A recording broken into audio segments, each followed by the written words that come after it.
Horror movies are often accused of going too far, of inventing cruelty, of crossing lines that should never have been crossed. But what if the most disturbing scenes weren't invented at all? She's alive, suspended upside down, naked, helpless. There's no music telling you how to feel, no quick cuts, no mercy edits. The killer doesn't rush. The killer doesn't shout. He doesn't perform. He lifts a hacksaw and places it between her legs. Most horror films would cut away here, but this one doesn't. The saw bites. Slowly. Methodically. Gravity does the rest. Blood rushes to her head. Her screams don't fade. They stay sharp. When audiences first saw this scene in Terrifier, reactions were immediate and divided.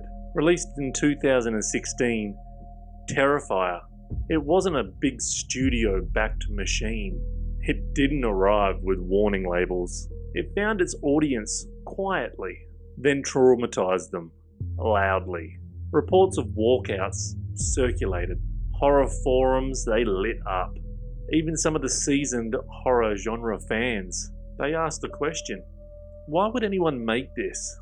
Critics, they accused of the film crossing the line of cruelty for cruelty's sake. Some went further, calling the scene irresponsible and excessive.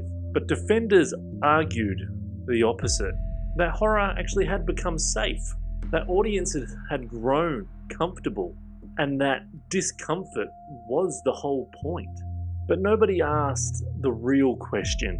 Where did this idea come from? Because that kill wasn't created for the movie.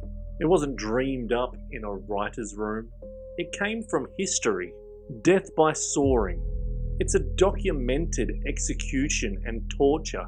It was a method used across centuries. Variations of it appear in historical records, from ancient Rome to Persia, parts of Africa and even Asia. The victims weren't restrained horizontally, they were hung upside down. That wasn't symbolic, it was practical. Hanging the victim invertedly causes the blood to rush to the brain, flooding it with oxygen. The result? Conscientious lasts longer. Sometimes until the saw actually reached the navel, in some documented cases, even to the chest. These executions weren't private, they were actually public, designed not just to punish the condemned, but to educate the crowd. The message was clear. This is what happens when you defy authority. Now, death by sawing wasn't used for petty crimes. It was reserved for acts that were considered unforgivable: treason, rebellion, heresy, crimes against the system itself. Historical accounts describe executioners to be told to slow down, not to kill, but to demonstrate. Pain wasn't a side effect, it was the lesson. Now, filmmaker Damien Leone, he didn't exaggerate this method at all. He researched medieval torture practices. He recreates them deliberately. The camera doesn't flinch because history didn't.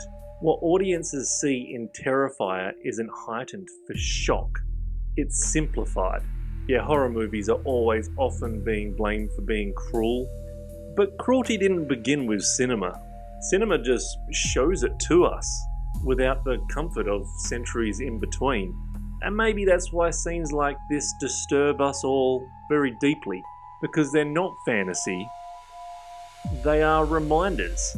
And maybe that's why scenes like this disturb you all so deeply, make you hate on horror, because they're not fantasy, they're just reminders of history. Popcorn. Blood popcorn.